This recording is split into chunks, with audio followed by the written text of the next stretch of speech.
Bandeko balandi radio télévision kimbangiste bana papa Simon Kimbangu mbote na bino banso besika bozwami esengo kati na motema na mokola lelo po ete tokwa kolakisa bino pe tolobela bino likambo monene oyo tozalaki kozela ya centenaire ya le 6 avril 2021 ya solo likambo yango ekokisami yango biso bandeko na bino kati na radio télévision kimbangiste na émission masolo toye esika oyo esika tozali kati na mise papa Simon Kimbangu po ete tolobela bino mwa likambo moke na likambo yango tomonaki ke tokokoloba ngo biso moko te tobengisaki papa révérend na kanisa ya tikaki biso avant biso tokoma na esika oyo ye amiyelaki avant tokolinga pe toyeba ndenge nini ya yaki liboso po ete tokutana na mokola lelo awa na Nkamba Jérusalem.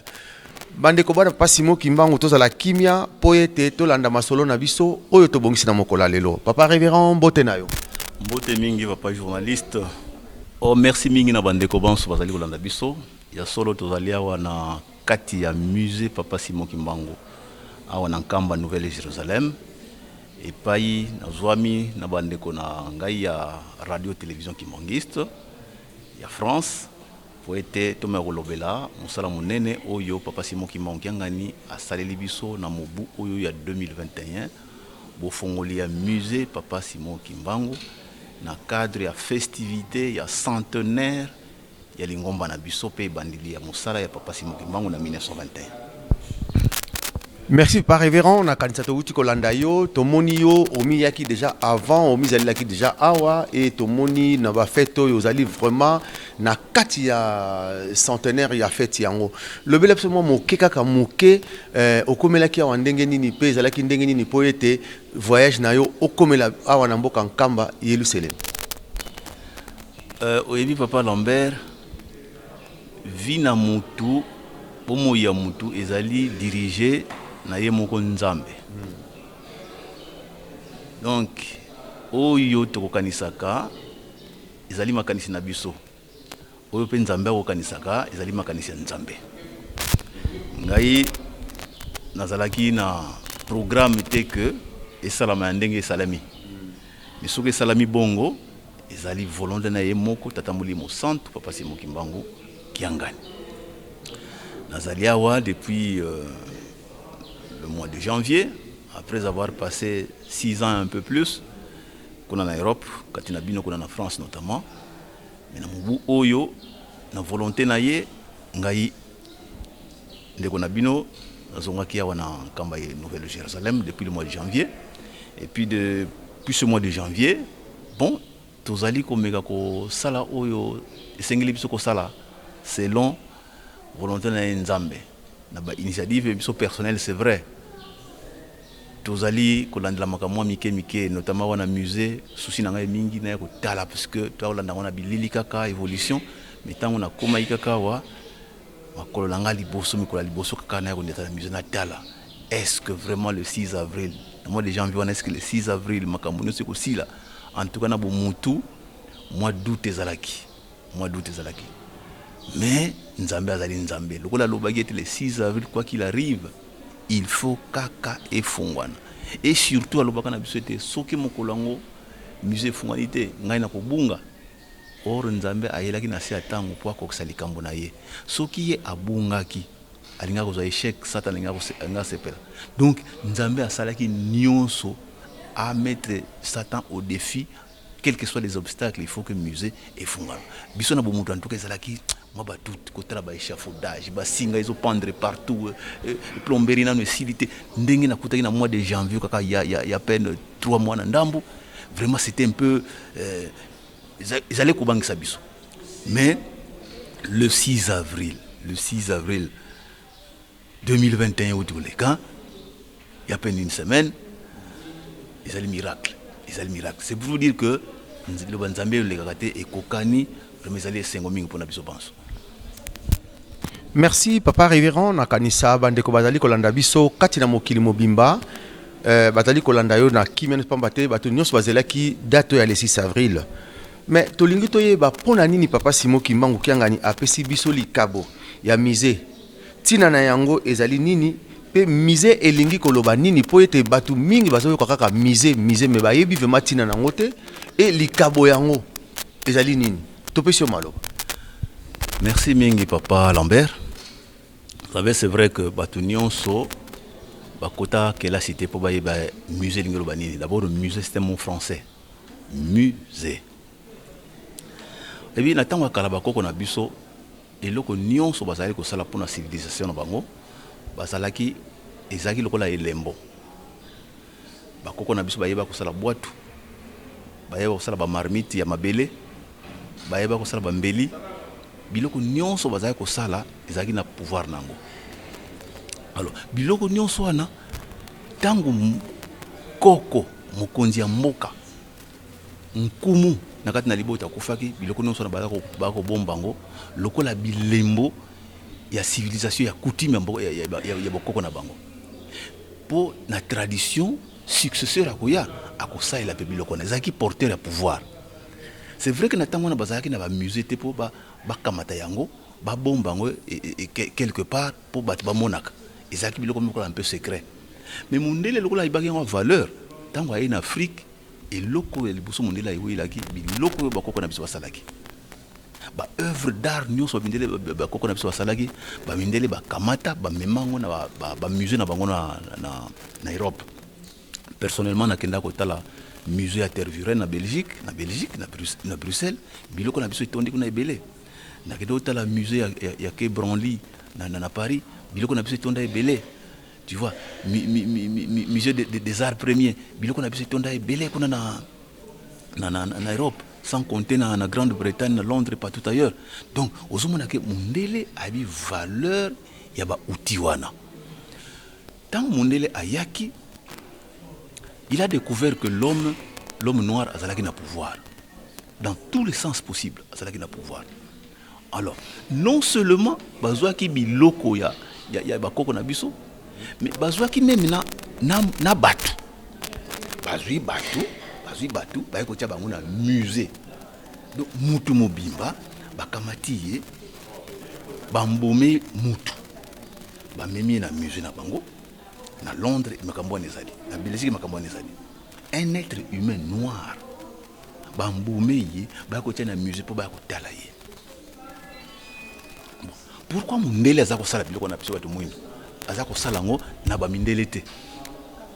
Ça voudrait dire tout simplement que l'homme noir a une valeur ya kosakana te. Biloko bango bazako zwana makamona bazako sala biso tsako yeba te. Mais pour na bango ezali likambo ya mutuya. Et puis papa Simon Kimbangu lui-même ba proposa ki ye Kimbangu tika makambo yo tokomema yo na poto kozala bien makambo oyo tika yango tokomema na poto pone balobaki basala yango po so bazwaki papa Simon Kimbangu ba memi na poto aye kufela awa nzoto alinga sa ya banani ya bindele balinga sala ngo balanga tyango na musée otali lelo yo nzambe lokola pesaki biso likabo na biso bato mwindo abi jamais ngai Kimbangu musala onkolo so pesaki ngai na kotika ngo tina suka ngai na poto na bino na okende te na kotika lawo otali défi tata molimo santo alansaki pa na bango. Alors mutuna yo tuni tina ya musée ezali nini? Musée ezali esika ya kobomba bonkoko, ezali sika ya histoire na biso, ezali sika ya tradition na biso, ezali sika ya lecture ya civilisation na biso. Donc ezali ndako bana ba Israël ko tango bazali kotambola na sanduku ya Yahweh yankawa ya Mose ba kotambola na ngopani so bazali kende sacrifice kaka wana c'était déjà tout un musée. Tango na bango ezalaki te batonga ndako po bato ba na utala bazali ko bomba ngombe ya kosakana te. Si bien que le roi David tango monaki ete ndako ye roi David azali kolala ezalaki toko et pourtant sacrifice ya Yahweh ezalaki kovanda na tente esalaki epasi. Oh, comment ngai David nalalaka na ndako kitoko bongo sacrifice o eza biloko ya Yahweh elalaka na tente te banda lelo na kolala so na ndako te kino bakotongela Yahweh ndako o bakotia biloko na ya valeur. Lelo papa Simon Kimbangu ngani atongeli biso musée pona nini valeur ndako oyo papa Lambert eleki valeur bandako nyonso kotonga na mokili. Pona nini histoire ya mokili ezali awa, histoire ya papa Simon Kimbangu ekobongama awa. Alors ndenge na luta loba ndoko bana ba Israël bazali kotambola na sanduku ya Yahweh. Biso na tango na biso tozali na élément moko kaka te bango bazali na élément moko. Mais biso awa na tamboli mosantu to komi na ba élément ebele. Ye moko papa Simon Kimbangu biloko oya ye. Hein? Oya bo moina ye. Depuis Akangamaki, depuis Akeneki na prison, depuis azali ko paraître un peu partout, depuis batata na biso bango basat, depuis bankole. Tous ces éléments là, ça fait déjà beaucoup. Et kokoka na sanduku te. Il faut un bâtiment, il faut une maison, un musée et pas exposer biloko nyonso na pour montrer histoire na biso. Histoire na biso. Vous voyez bien que na 2016 pardon, en 2006, première conférence internationale sur Papa Simon Kimbangu. Tosengaki na l'État congolais, asenga na Royaume de Belgique na ba pays mususu, bazongi c'est la biso, ba archive nyonso ya Papa Simon Kimbangu, ba vestige, ba relique, ba objet nyonso ba bomba bazongi sa yango. Mais conditions ezalaki nini? Bokotia yango wapi? Beaucoup de yango wapi lelo tozana musée na biso tozana siko na force ya kosenga biloko nyonso na po ba restituer biso yango. Voilà ndako oyo papa Simon Kimbangu ngani apesi biso lokola likabo ezali pona non seulement pona bokoko mais pona sur le plan spirituel ezana la dimension monene. Na kopesa par exemple tant papa Diangenda a inauguré temple en Kamba. A inauguré temple en Kamba. Alors nini boya mutu na mutu amema ndako oyo na motema na ye. Biso to monaka musée oyo te sur le plan physique matériel. Au koti otali obimi. Maintenant sur le plan spirituel, qu'est-ce que ndako yo memelio? Les lots c'est bien beau totongi bâtiment ici. Maintenant il faut des historiens, il faut des muséologues, il faut bateau yo bazali compétent, anthropologue ou bazali compétent pour bavani sa makambo na kati na ndako oyo. C'est très très important. Muto yo aibaki histoire ya papa Simon Kimbangu te. Tango ayena ataba yambiya ata sololi. Mais quand il viendra voir tout ce qu'il y a ici, na monene likambo, akolba oui, église oyo uti musika, ezana histoire ya mulai. Oyo nyonso ko lakisa mawa. Lelo tozali komona kaka, tozana na stap ya ba photo ya ba image. Mais lorsque les grands objets secrets et kota na ndako oyo qui vont émerveiller le monde, ndemtama to koyeba de sens amusé ezali nini. Donc musée ezali esika ya conserver bokoko na biso ezali chambre historique ya Nzambe et pas makambone abombeli biso abimiso sikoyo na tandeli bino yango sikoyo tala ndenge ezali. Voilà l'essence du musée papa Lambert. Merci papa révérend nakanisa tozali kolanda yo na bokebi nyonso pe bande kona biso tolingaki to comprendre pambate ba tu mingi bazomona mise importance nango bazoko yeba ngote mais ndengo limboli libiso papa to comprendre mais tolingi to yeba centenaire tozalaki kozela papa révérend yangoyo ekokisami le 6 avril 2021 président Félix Antoine Tshisekedi Tshilombo a inauguraki mise mais pona yo to monaki ke ozalaki pe na liboso oyo osalaki deuxième partie ya salutation mais impression na yo étant que révérend pasteur kimbangiste ezali nini? Avant de répondre na mutuna wana na ko revenir d'abord sur le musée. Vous savez likabo yo papa Simon Kimbangu ngani apesi yango kaka na biso ba Kimbangisete apesi yango na peuple congolais nyonso apesi yango na mutu mundu nyonso na kati na mokili na ba africain nyonso apesi bango likabo oyo tala nakendaka na Afrique du Sud hein na komi na Afrique du Sud na profiter na komi na Soweto na Soweto zali mboka Mandela pa bakangelaka Mandela hein ya Mandela après Mandela papa Diangenda lobelaki mingi makama Mandela. Bon moi je suis allé là-bas na komi na Soweto na ko visiter ndako ya Mandela, j'ai des photos na kota na chambre ya Mandela na ndako na chambre neza ko lala na mbeto na etisi ko ezali ba table ne ya musala pas kusala musala ba stylo na ye tout ça timo ya lelo ezali. Donc moi finda ko ne wana et comme musée. Musée Nelson Mandela. Moi je suis arrivé là-bas na Koti. Entrée à Pamba 8 $. 8 $. 8 $ pour Kota. Na Soweto. Et vous la gratuit là bien. 8 $. Bon.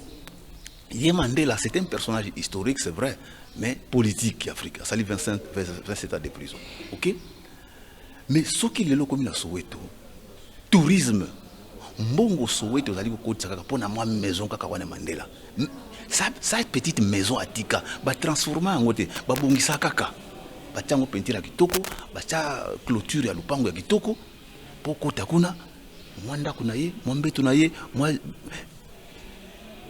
À peu près, dans le bagage F3, salon, on a 2 chambres à coucher. Salle de bain, j'étais là, j'ai visité, j'ai des photos. J'ai des photos.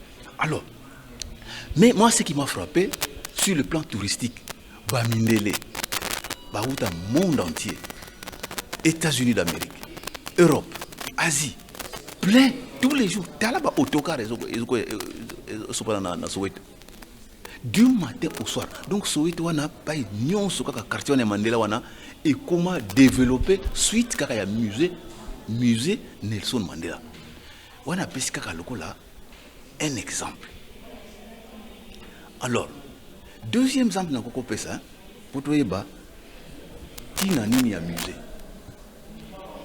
J'avais accompagné papa conseil direct na Grèce, hein? Papa Mbenza Kiangani, papa Zako Kiangani, tango bayaki na poto. Ozalaki wana na biso. Si. C'est vrai que bino botika laki, biso to accompagner bango tina la Grèce. Tant que to komi na Grèce, il fallait to kutana na archevêque ya église orthodoxe.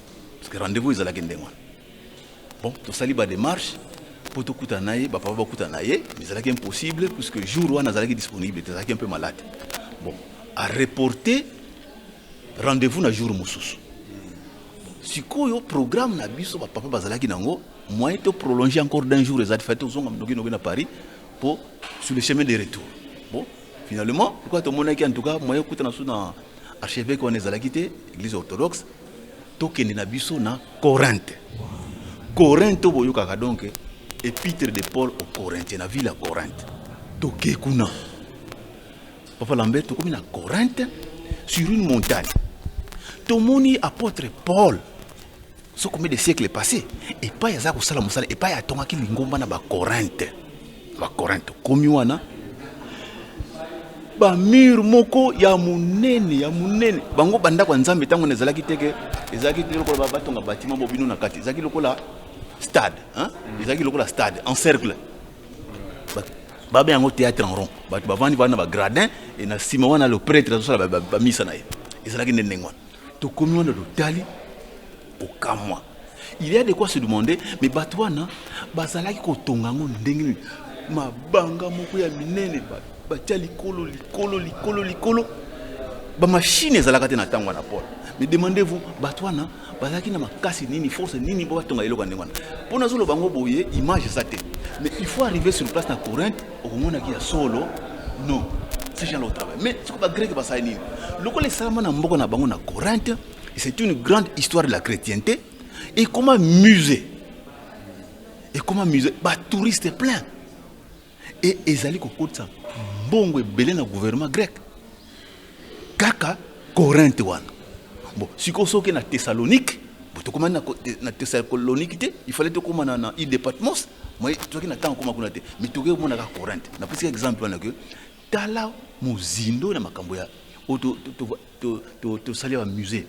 Tango mokileko eko ningana. Oyo, lorsqu'on va faire la promotion de ce musée qui est dans le cadre de mokili yena nkamba. Na éviter. Bon, nous on va pas vendre parce que nous avons pas été.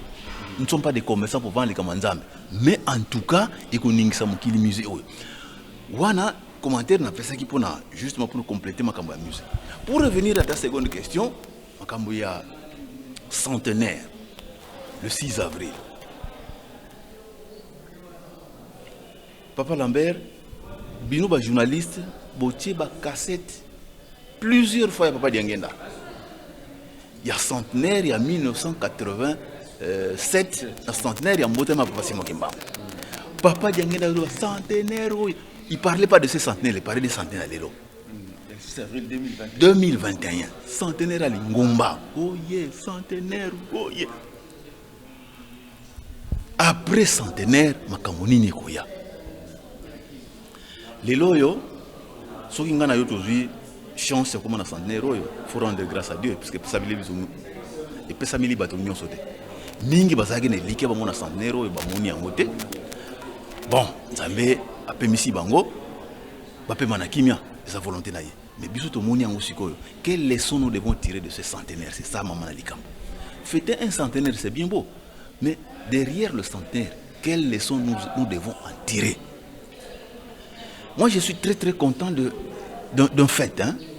Le président de la République démocratique du Congo, d'abord a accepté que festivité à 6 avril 2021 et salement sous son très haut patronage de la République, Andima Kiango. Et en plus, a marqué présence personnelle à Wanakamba Nouvelle-Jérusalem et à Kati Ruban, il y a musée. Et maman na likambo pour la centenaire oyo président amoni date musute ya ko sakola yango likambo 6 avril était mukolo oyo bino bakimangisi bosenga ki na 2006 na ndimi yango ekosala pays chômé et payé sur toute l'étendue de la République. Tout le monde a dit que ezali signe moko ya libération de l'homme noir. C'est-à-dire que tout kende kaka moke qui notamment été le gouvernement congolais d'abord et reconnaître que l'ingomba qui manque c'est l'église d'État. Pour la ça, la ligne na lo baboye awa va présenter bino papa président il y a Sénat, na papa président, il y a Assemblée nationale. Nazali pour interpeller bango, pour senga bango, balanda na lombango, likambo nazali pour senga. Il y a des dates, il y a le 6 avril, ekota na mikolo oyo ekobanda kozala.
Reconnaître d'abord le 6 avril comme mokolo monene yakati na ekolo na biso chômé et payé. Tozali ko pusana oyo koya lobi to yebite mo papa muto ayebi. Mais en tout cas, ne serait-ce que ça pour ce geste là, en tout cas nous devons nous en féliciter et te remercier chef d'État na makamonion so asali biso. Centenaire tout vivre en centenaire papa Lambert et pesa meli mutu nyonso de via mutu et katamana siatango. Tango Nzambe asilika ki na ba angelu oyo bakita ki na se. Basenga ki bakita na se ba ko sala mbeba na bango na se. Nzambe asilika ki mutu azali obeleka ka mutu. Na bino ba angelu bokiti na se ba ko sala ba mbeba na bino na ba fille de la terre. Banda lelo mutu akobumula sona mokilité. Vie na yo ekokatamaka na 120 ans. 120 ans. Tolo bakaka une centaine. Les lois sont dans mon pour montrer comment on a 100 ans, ils allaient passer. C'est si bien que même les institutions, même les hommes, tant que l'institution n'a pas 100 ans, on le fête. Ce qu'on a na koko on a katina libota na a 100 ans na kalti ba koko ba ça la fête ko na centenaire ba ça les fêtes et ça la kanen dengon si bien que le ngomba le premier centenaire de notre église parce que biso tous chanson yo centenaire monsieur ko landa tant comme 200 ans to za souté tu vois donc premier centenaire pour ça mi biso to moni yango hein par la grâce de papa Simon qui manquait ngani to komi awa to fêter yango. C'est une grande victoire d'abord pour Naïmo Gonzamé et pour l'église tout entière parce que œuvre Oyo, ce que Taliango, il y a un musée où ils allaient couronner centenaire de Papa Semokimango. En tout cas, ils allaient les moments. Parce qu'on ne pouvait pas fêter une si grande fête sans un cadeau. Sans un cadeau. Tu vois, tout y a comme ça la fête mignon en Gamba. Bon, tout ça a défini le cadeau.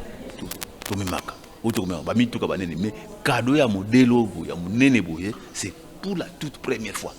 C'est pour la toute première fois. Je ne sais pas s'il y en aura d'autres, mais en tout cas, où il y a modèle franchement, bâtiment ya boye.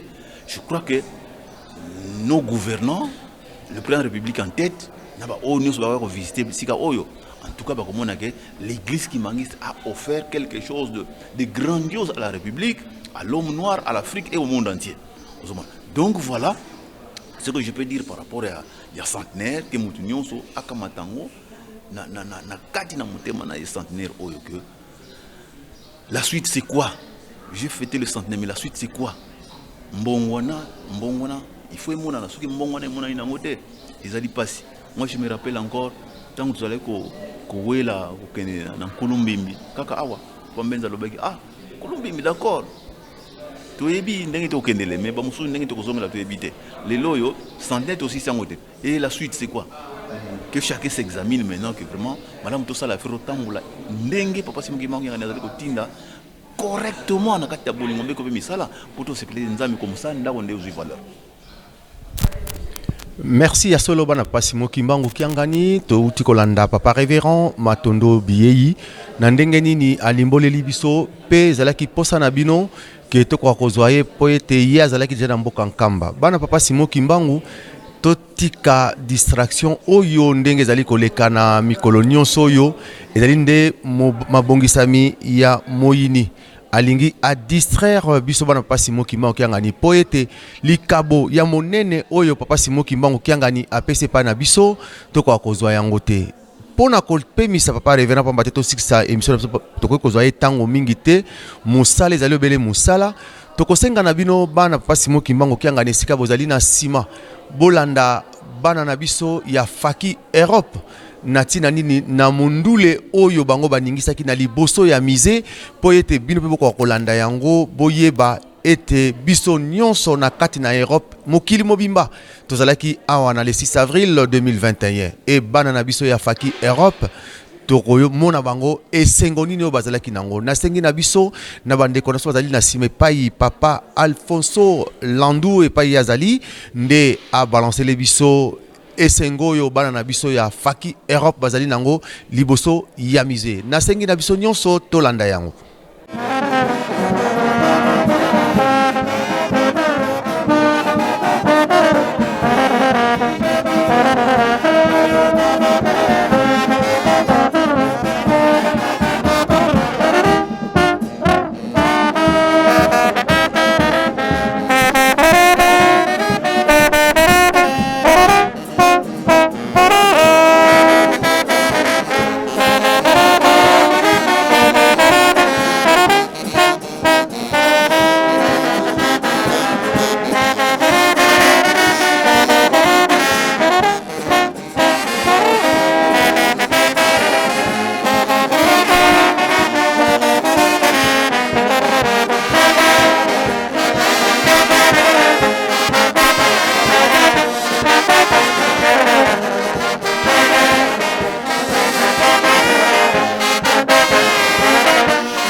Merci nakanisa biso nyonso tolandi esengo tomoni bana na biso nyonso ya ba musicien oyo bayaki ya Europe bazalaki bomoko balakisi bomoko na bango kati na nkamba nde bino nyonso bomoni yango esengo yango papa révérend tozali kozongela yo susu pona kosilisa émission na biso pamba te esengo ezali na biso ya kosakana na ngote papa Diange nazalaki koloba mingi le 6 avril 2021 et après yango wana papa révérend nakanisa tomoni elembo ya monene chaque président akozalaka na elembo na ye oyo akosalaka kati na lingomba papa Simon Kimbangu tomoni na mokola lelo le 6 avril papa Nabiso, papa président Félix Antoine Tshisekedi Tshilombo, ye a inauguraki mise papa Simon Kimbangu et nandengo wuti koloba a pesi biso loko monene alobi date ya le 6 avril les ali promesse et que la journée moko chômé pe la payer sur le plan historique et spirituel. Ezali na dimension nini pour notre ça émission Nabiso. Papa révérend Topesio Maloba. Merci Mingi papa journaliste. Vous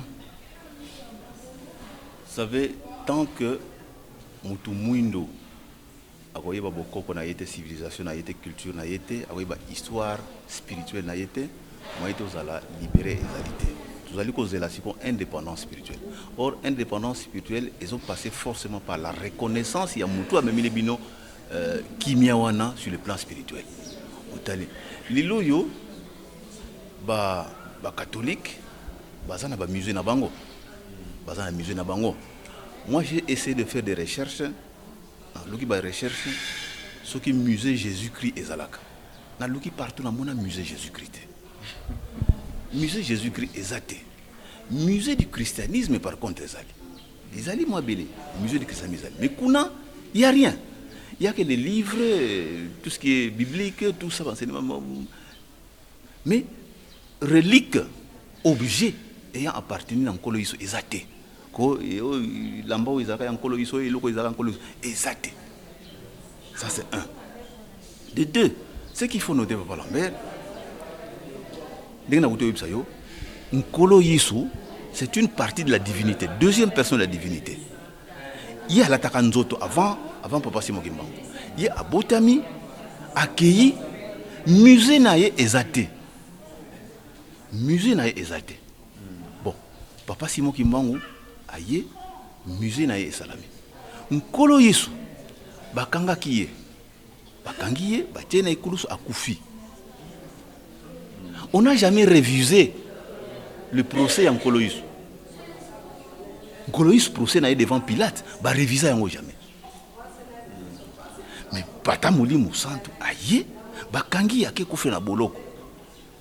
Procès n'a bah réviser en go. De réviser en go procès. Otali. C'est un. Nkoloïs a koufi na bayuda. Timo ya lelo, on ne sait pas où. Mais biso tata molimo santo et pas bakundi to yebi to ke même ko nzoto na ezali aw. Vous voyez la différence déjà entre les deux personnalités ndenge bayokanaki ki makambo nyonso ye tata molimo santo papa Simon Kimbangu a ko pesa nzoto na yembeka na buta mutu mwino bango ba mindele ba sala christianisme qui christianisme c'est dire croyance en Jésus-Christ. Bon ba la kisabiso relique quelque chose de Jésus-Christ au bazanango, même sur le plan matériel. Ils étaient quoi? Papa Diange na kindiki na Israël, non? Akina Israël. Atuna ki bango. Est-ce que beaucoup l'aksanga isika bakuna nkolo iso? Ba catholique bakula kipa mususu, ba protestant bakula kipa mususu. Confusé kotaki ba yebité. Donc ça on n'a pas prouvé bango donc boza rien. Habité que nzoto ya nkolo yiso ezali awa na Congo. Alors c'est pour vous dire que les Kambo o et salami na mobu o ya 2021 il faut que le président aya ko sala elembo, c'est lui le chef de cette nation et pas papa Simon Kimbangu abandela ki musana ye ndenge papa Simon Kimbangu avant banda musana ya 1921 akena chef mvuti. Ah, mokonzi, nkolo se kopesanga musala na banda olobi nini sala na yo. De la même manière aussi, 100 ans après, il faut qu'un président de la République aille. Andi Malikamo ya 1901 Endi Mama Awa. C'est ce qui a été fait par le président Félix Antoine Tshisekedi Tshilombo. 6 avril, banda lelo na kokomango na mikanda ya histoire na biso. Voilà le plan sur le plan historique et kokomama. Kuna na RDC na République démocratique du Congo banda mbula autant le 6 avril et okoma journée chômée est payée. C'est historique toute la histoire. Yuka tango ikoti na histoire na nengwana. Sur le plan spirituel nzamba ko sali kamote. Nzamba ko sali kam. Kuna eza spirituel to ko dévancer te kamoni ko sala matébité mo nzamba. Mais au moins sur le plan historique yebike et salemi ikotanga mana ba cours d'histoire bana to ko yeba ba mituna oh 6 avril ngza nini yo. Moulongo tango ekoka bon na ba musulman na ba catholique bien souvent na banda ko za congé. Congé ngani au 6 avril. Bana lo yeba siko 6 avril ngza kali kamonini. Umon côté ya madizo liboso ibandi wana 6 avril ngo ezali boye za mukola simo ki mango abandaki mosana ye mukolo lingomba ki mangise et salimaki. Donc ça c'est sur le plan historique. Sur le plan il y a éducation. Maintenant sur le plan spirituel Nzambe akotika kango vie de terre. Ndengi to fêter 6 avril makapa papa simo ki mangi ngani asali biso to mona kate. Mais azangi ko sali kamona kate na biso te. Avec tous la 6 avril oye ko salama bon to koyeba nani mutu amoni likambo rien ndenge to yela ndenge to bima mutu mo wazo mo likambo te tu vois ndenge to yela nkamba wa lipambo lina malédiction ndenge ko teka na nzoto mutu mutu ayeba kate oye pe asali mutu moko ayebite mais asali oye ayeli likambo na kati na likolo ayi ko vanda 5 mois pamba na Kinshasa na ngoma Kinshasa surtout tali sur le plan politique ba nungu nungu ezalaki wana so yake to vanda kuna te ngazala pasi siku azongi awo président Landi président allez profite na date wana comme grand cadeau 6 avril na proclamer en journée chômée payée. Mais voilà mbezali kamunene. Donc nous devons fêter ça. Donc mbula nyonso kino tango to 2021 ezali mbula ya esengo ya ko sepela ya fête na fête ezali kamunene et salami kat na biso. Nous okendeka ka moke ti état congolais exemple doit venir d'ici. Le gouvernement de la République démocratique du Congo a reconnaître l'église Kimbangis comme église d'État. Église d'État où il y a le yebi. Puisque papa bango misato ba yebi saki kasavubu awo oke na table ronde bako poser ba mituna mwa mingi na kata mituna wana bako tuna yo siko yo kozwa ko mokonzi okosana lingomba nini so ba poser vos questions na koyoka soni loba na bango na kosana église Kimbangiste. Mais quand ça vous baki na table ronde kuna akomi kuna ba poser la question ndenge ba papa ndenge na ba yipsa kiye abangi na iba mindele albi non bana kosana ba catholique. Bon sikoyo il faut un président congolais a corriger erreur wana faut to koma na bisika wana likamba papa ndenge na basinga na bango il faut esalema tu vois ba musulman ba président na bango bakende na mec judo chrétien bakende na Vatican biso peut ba yebi que donc voilà à peu près réponse dans groupe ça on par rapport à présence à président de la République et sur le plan historique ce que ça représente et dimension spirituelle bon mimi nakati yemo ko nzambe par rapport à moi on a fongolé pour papa dengue na senga pa kasamo. Merci ya solo merci bandeko bana pasi mo kimbangu to komi na suka émission na sopa mbate tango ezali obele tango to moni papa Alfonso Landu na simazali ko sala biso signe to pesi bino merci na confiance oyo boko laksa ke pa ina biso tango nyonso et surtout na ko remercier mingi bandeko yo bosalisa ki ratelki pambate bozali komona ba biloko nyonso yo to yaki nango esika papa Simo Kimbangu Kiangani apesi bino merci mingi pe alobi tozonga pa ina bino bana na ye oyo bosalisa ki to ko tanga ba kombo na bino te me bomi yebi papa Simo Kimbangu Kiangani azane sengo mingi ya mingi na kosalisa oyo bopesa ki ye maboko bino na kati na mboka France ya solo pe na kopesa merci na bandeko na nga nyonso ya Ratelki France tokotanga bakombo te pamba te biso nyonso yo tondimaki kobenga ma disciple papa Simon Kimbangu kuna na mboka France topesi bino merci pe bamboka misusu kobanda na Belgique, Hollande, Allemagne, Portugal, Angleterre, Finlande, Suisse, Suède, Europe mobimba topesi bandeko ya Ratelki ba disciple na pesi bino mbote pe merci mingi. Pona mokola lelo tokopesa merci na bandeko na biso oyo bakokisaki mokano na bango mariage du siècle bango baye kobala na kaka na veille ya centenaire mama na biso mama Sele Kinanga pe papa Charles na ba parrain na bango topesi ba parrain na bango papa Kiakuna mama Bibiche topesi bino merci pe ba félicitations na likamo monene oyo boya ko salango na veille ya centenaire bokokisaki mokano mama Sele Kinanga nzambe abatela bino topesi bino merci pe tokutani na mbala sima na kanisa tosuki awate tozali ko continuer toujours na molulu na biso ya centenaire 6 avril 2022. Merci nakanisa papa révérend. La ligne lancé un appel na biso nyonso bandimi to sali effort pote to pesa papa maboko na kotelemisa musée papa Simon Kimbangu na Nkamba. Mais likamoko to bosana te que ce n'est pas parce que musée est télémi que sili musala eza nanu ba tata na ngai ba mama na ngai musala eza nanu makasi. D'abord même ceux qui aussi sur le plan structure, on ne sait pas il y a ce que sili. Maintenant il faut meubler la maison, il faut l'habiller, il faut l'équiper. Parce que le matériel pour la conservation ils ont un matériel spécialisé.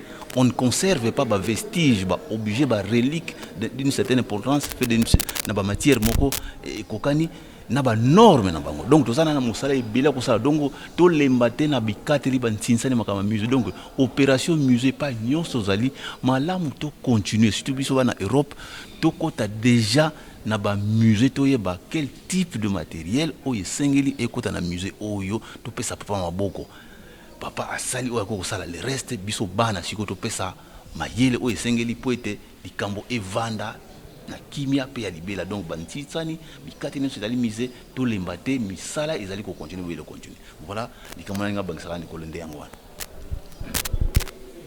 Merci nakanisa papa révérend na ngape na ko bakisa mwa moke ndengo uti koloba nde liloba ya papa Simon Kimbangu kiangani ndenga utaki kope koloba na biso po na ko remercier bandeko nyonso bana papa Simon Kimbangu na ba sympathisants et sympathisantes oyo ba participa ki na misé et surtout ba oyo ba pesa ki confiance na Ratelki bana ko ya kotika mbongo to bana ki komona tango nyonso tous les dimanches papa Simon Kimbangu kiangana zalaki koloba babandaki kotanga epai ya révérend Sirbens que liste ya papa Lambert papa asepeli nango makasi alobi vraiment esungiye pe misé et contribuer bana papa Simon Kimbangu tozala na esengo ba oyo boyaki kotika mbongo na bino pona kotanga kayango papa asepeli nango makasi pe alobi boye misé ezalaki inauguré le 6 avril mais misala ya misé nanu esilité donc tozali ko continuer opération na papa batelaki suka nango ezalaki le 5 avril mais papa lobi ke to continuer oyo nyo sa yebi ke akoyi ko ya kotika mbongo na ndingi tozalaki ko sala yango leka mbongo na yo papa Simon Kimbangu kiangani ekokomela ye pona misala ya misé. Pona lelo ezalaki ya bino ndeko papa Lambert makwemimo na lisungi ya papa Alphonse awa na mboka Nkamba Jérusalem pona wana tosukisi wana pe topesi bino merci pe ba mbote mingi centenaire oye tozali kokende nango ti le 6 avril 2022 mapamboli oyo papa Simon Kimbangu akitisaki epai na biso nyonso kati na mokili na ba oyo bazalaki na Nkamba na ba oyo besika so bozali mapamboli se kiti yeba ko préserver mapamboli na yo keba na distraction pona mokola lelo tosukisi wana botika la malamu nde tokomi na mbala sima merci au revoir.